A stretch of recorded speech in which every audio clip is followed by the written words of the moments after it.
ഞാനൊരൊറ്റ കാര്യം പറയട്ടെ. ഈ ത്യാഗം എന്നുള്ളത് കൊണ്ട് അർത്ഥമാക്കുന്നത് നമ്മളുടെ കൈവശമുള്ളതെല്ലാം ഉപേക്ഷിക്കുക എന്നൊന്നുമല്ല. ഞാൻ ഇത്ര ദിവസം ഉപവസിച്ചു, ഞാൻ ഇത്ര മണിക്കൂർ ധ്യാനിച്ചു, എന്നെപ്പോലെ നിഷ്ഠയുള്ള മറ്റാരുമില്ല എന്നൊക്കെയുള്ള ചിന്ത വളരെയാണെങ്കിൽ ഭക്ഷണം കഴിക്കുമ്പോഴെങ്കിലും ഫോൺ ഉപയോഗിക്കാതിരിക്കുക. ഉറങ്ങുന്നതിന് 1 മണിക്കൂർ മുമ്പ് സോഷ്യൽ മീഡിയ ഒഴിവാക്കുക. ത്രിസന്ധ്യ നേരത്ത് സീരിയൽ കാണുന്ന ഒഴിവാക്കുക. ഇതൊക്കെ പറ്റോ? നമസ്കാരം. അപ്പോൾ കഴിഞ്ഞ വീഡിയോയിൽ നമ്മൾ തപസ് വരെ എത്തിയിട്ടുണ്ടായിരുന്നു അല്ലെ? വീഡിയോ എത്ര പേര് കണ്ടു, കണ്ടവരിൽ എത്ര പേര് ഓരോരുത്തരുടെയും ലക്ഷ്യങ്ങൾക്ക് വേണ്ടിയിട്ട് ജീവിതത്തിൽ ചെറിയ ചെറിയ മാറ്റങ്ങൾ വരുത്താനെങ്കിലും ശ്രമം തുടങ്ങി, ഇതൊന്നും എനിക്കറിയില്ല കേട്ടോ. നമുക്ക് ഇപ്പോഴത്തെ സാഹചര്യത്തിൽ ഇതൊക്കെ വീഡിയോയിലൂടെ പറയാനല്ലേ പറ്റൂ. വീഡിയോയ്ക്ക് 1 വേ കമ്മ്യൂണിക്കേഷൻ എന്നുള്ള ഒരു പരിമിതി ഉണ്ട് എന്നുള്ളത് നിങ്ങൾക്ക് എല്ലാവർക്കും അറിയാലോ. അപ്പോൾ താല്പര്യമുള്ളവർക്ക് സ്വീകരിക്കാം, ജീവിതത്തിൽ ഇതൊക്കെ പ്രാവർത്തികമാക്കേണ്ടവർക്ക് പ്രാവർത്തികമാക്കാം. അതിന് ഒരൊറ്റ കാര്യം ഞാൻ പറയാം. നമുക്ക് ജീവിതത്തിൽ ആദ്യം വേണ്ടത് സ്വയം സ്നേഹമാണ്.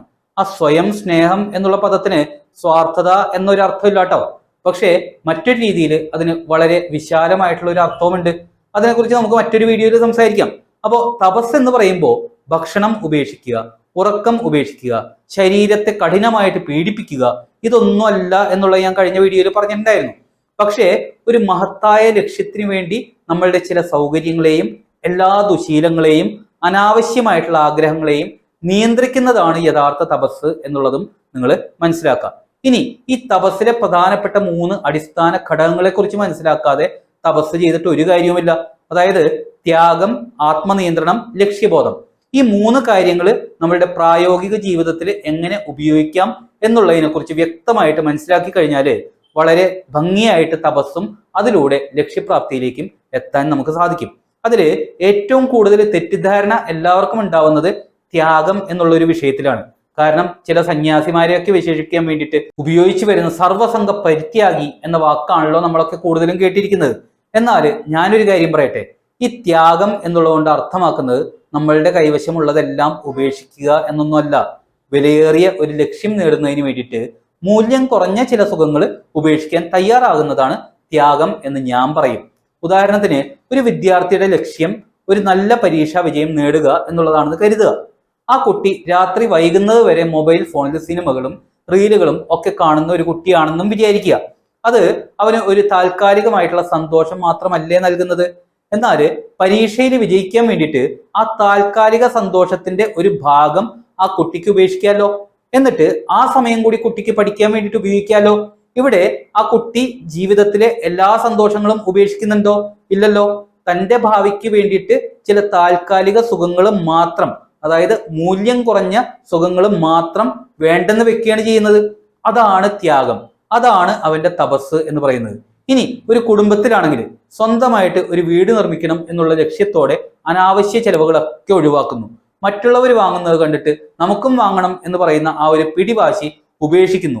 ഒപ്പം ചില യാത്രകളും ആഘോഷങ്ങളും ഒക്കെ അവർ മാറ്റിവെക്കുന്നുണ്ട്. ഇത് ഒരിക്കലും ദാരിദ്ര്യമല്ല, പകരം ഇത് ലക്ഷ്യബോധമുള്ള ത്യാഗമാണ്. ഇതുപോലെ മക്കൾക്ക് വേണ്ടിയിട്ട് രക്ഷിതാക്കൾ ചിലതൊക്കെ ത്യജിക്കുന്നുണ്ട്. സമൂഹത്തിന് വേണ്ടി പ്രവർത്തിക്കുന്ന ഒരാൾ സ്വന്തം വിശ്രമ സമയത്തിന്റെ ഒരു ഭാഗം പൊതുപ്രവർത്തനത്തിനായിട്ട് മാറ്റിവെക്കുന്നുണ്ട്. ഇതൊക്കെ പ്രായോഗിക ജീവിതത്തിലെ ത്യാഗങ്ങളാണ്. എന്നാൽ ഇവിടെ ഒരു പ്രധാന കാര്യം ഓർക്കണോട്ടോ, ലക്ഷ്യമില്ലാത്ത ത്യാഗം വെറും നഷ്ടമാണ് എന്നുള്ള സത്യം. അതായത് ഒരു വ്യക്തി എന്താണ് ത്യജിക്കുന്നത് എന്നുള്ളതിനേക്കാൾ വളരെ പ്രധാനപ്പെട്ടതാണ് എന്തിനു വേണ്ടിയിട്ടാണ് ത്യജിക്കുന്നത് എന്നുള്ളത്. ഇനി അടുത്തതായിട്ട് ആത്മനിയന്ത്രണത്തിലേക്ക് നമുക്ക് വരാം. ഇവിടെ നമ്മൾ മനസ്സിലാക്കേണ്ടത് മനസ്സിൽ തോന്നുന്നതെല്ലാം ഉടനെ ചെയ്യാനുള്ള സ്വാതന്ത്ര്യമല്ല യഥാർത്ഥ സ്വാതന്ത്ര്യം എന്ന് പറയുന്നത്. എന്ത് ചെയ്യണം, എന്ത് ചെയ്യരുത് എന്ന് തിരിച്ചറിഞ്ഞിട്ട് തീരുമാനിക്കാനുള്ള കഴിവാണ് യഥാർത്ഥ സ്വാതന്ത്ര്യം എന്ന് പറയുന്നത്. ആ കഴിവിനെയാണ് ആത്മനിയന്ത്രണം എന്ന് നമുക്ക് പറയാവുന്നത്. ഉദാഹരണത്തിന്, ഒരു വ്യക്തി നമ്മളെ പ്രകോപിപ്പിക്കുന്ന തരത്തിൽ സംസാരിച്ചു എന്ന് കരുതുക. ഉടനെ തിരിച്ചു പറയാനും ദേഷ്യപ്പെടാനും മനസ്സ് പ്രേരിപ്പിക്കും, അത് ഉറപ്പാ. എന്നാൽ ആ നിമിഷം നിശബ്ദനായിട്ട് നിന്നിട്ട് സാഹചര്യത്തെ വിലയിരുത്തിയിട്ട് ആവശ്യമായിട്ടുള്ള മറുപടി മാത്രം പറയാൻ കഴിയുന്നുണ്ടെങ്കിൽ അതാണ് ആത്മനിയന്ത്രണം എന്ന് പറയുന്നത്. അതായത് ദേഷ്യം തോന്നാതിരിക്കുന്നതല്ല ആത്മനിയന്ത്രണം, ദേഷ്യം നമ്മെ നിയന്ത്രിക്കാൻ അനുവദിക്കാതിരിക്കുന്നതാണ് ആത്മനിയന്ത്രണം എന്ന് പറയുന്നത്. അതുപോലെ രാവിലെ 5 മണിക്ക് എഴുന്നേൽക്കണം എന്ന് തീരുമാനിച്ചിരിക്കുന്ന ഒരു വ്യക്തി അലാറം അടിക്കുമ്പോൾ വീണ്ടും ഉറങ്ങണം എന്ന് തോന്നിയാലും ആ തോന്നലിനെ മറികടന്നുകൊണ്ട് കിടക്കയെന്ന് എഴുന്നേൽക്കുമ്പോൾ അവിടെ ചെറിയൊരു ആത്മനിയന്ത്രണം സംഭവിക്കുന്നുണ്ട്. അതിലൂടെ തപസ്സും നടക്കുന്നുണ്ട്. പ്രമേഹമുള്ള ഒരാൾക്ക് മധുരം കഴിക്കാൻ ആഗ്രഹം തോന്നിയിട്ടും കഴിക്കാതിരുന്നാൽ അത് ആത്മനിയന്ത്രണമാണ്. സാമ്പത്തിക പ്രതിസന്ധിയുള്ള ഒരാൾക്ക് ക്രെഡിറ്റ് കാർഡ് ഉപയോഗിച്ച് പുതിയ മൊബൈൽ വാങ്ങണം എന്ന് തോന്നിയിട്ടും അത് വാങ്ങാതിരിക്കാനുള്ള ഒരു തീരുമാനം അയാൾ എടുത്തു കഴിഞ്ഞാൽ അത് സാമ്പത്തികമായിട്ടുള്ള ഒരു ആത്മനിയന്ത്രണവും തപസ്സുമാണ്. അങ്ങനെ പ്രായോഗിക ജീവിതത്തിൽ നിരവധി ഉദാഹരണങ്ങൾ നമുക്ക് ചൂണ്ടിക്കാണിക്കാനുണ്ടാവും. ഇന്നത്തെ കാലത്ത് ആത്മനിയന്ത്രണം ഏറ്റവും കൂടുതൽ ആവശ്യമായിട്ടുള്ള ഒരു മേഖല ഏതാണെന്ന് നിങ്ങൾക്കറിയാമോ? മൊബൈൽ ഫോണിന്റെയും സാമൂഹിക മാധ്യമങ്ങളുടെയും ഉപയോഗമാണ്. 5 മിനിറ്റ് മാത്രം ഫോൺ നോക്കാം എന്ന് കരുതി തുടങ്ങുന്ന ഒരാള് ചിലപ്പോൾ 1 മണിക്കൂറോ അതിൽ കൂടുതലോ ചെലവഴിക്കും. സമയം പോയത് പോലും അയാൾ അറിഞ്ഞിട്ടുണ്ടാവില്ല. അതുപോലെ തന്നെയാണ് സീരിയലുകൾ കാണുന്നതും. ഈ ആണുങ്ങൾ ചിലര് രാഷ്ട്രീയ വാർത്തകൾ കണ്ടുകൊണ്ടേയിരിക്കുന്നതൊക്കെ അങ്ങനെ സമയം പാഴാക്കുന്നുണ്ട്. അതുകൊണ്ട് ഒരു നിശ്ചിത സമയത്തിന് ശേഷം മൊബൈൽ മാറ്റിവെക്കുക. രാവിലെ ബ്രാഹ്മ മുഹൂർത്തത്തിൽ എഴുന്നേൽക്കും, പക്ഷെ രാവിലെ 7 മണി കഴിഞ്ഞ് മൊബൈൽ തൊടൂ എന്ന് തീരുമാനമെടുക്കുക. ഭക്ഷണം കഴിക്കുമ്പോൾ ഫോൺ ഉപയോഗിക്കാതിരിക്കുക. ഉറങ്ങുന്നതിന് 1 മണിക്കൂർ മുമ്പെങ്കിലും സോഷ്യൽ മീഡിയ ഒഴിവാക്കുക. ത്രിസന്ധ്യ നേരത്ത് സീരിയൽ കാണുന്നത് ഒന്ന് ഒഴിവാക്കുക. ഇതൊക്കെ ആധുനിക ജീവിതത്തിലെ ആത്മനിയന്ത്രണത്തിന്റെ ഉദാഹരണങ്ങളാണ്. എന്നാൽ ഈ പറഞ്ഞ ആത്മനിയന്ത്രണം ഒരു ദിവസം കൊണ്ടൊന്നും ഉണ്ടാവില്ല കേട്ടോ.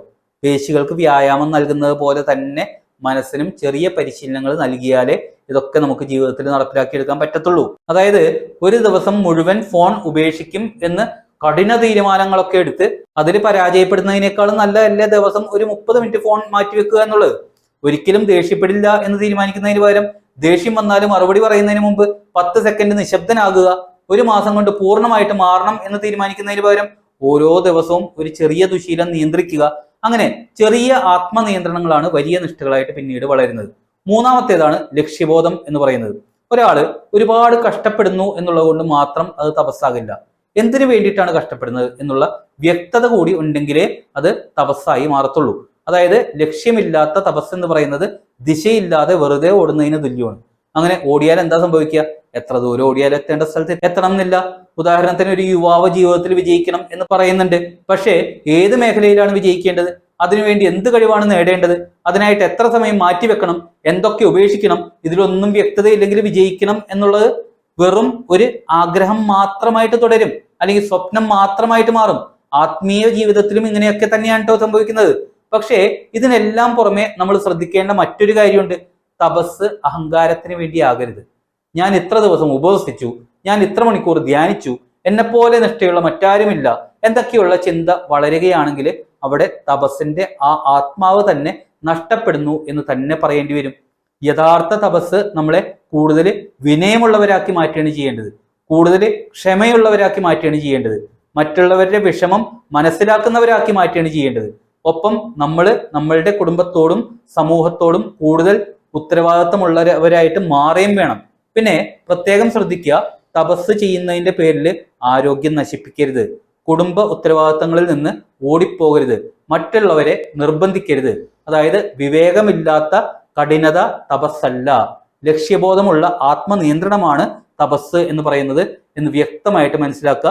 അപ്പോൾ ഓർക്കുക, നമുക്ക് വിലപ്പെട്ടത് നേടണം എന്നുണ്ടെങ്കിൽ വില കുറഞ്ഞ ചില സുഖങ്ങൾ ഉപേക്ഷിച്ചേ മതിയാവൂ.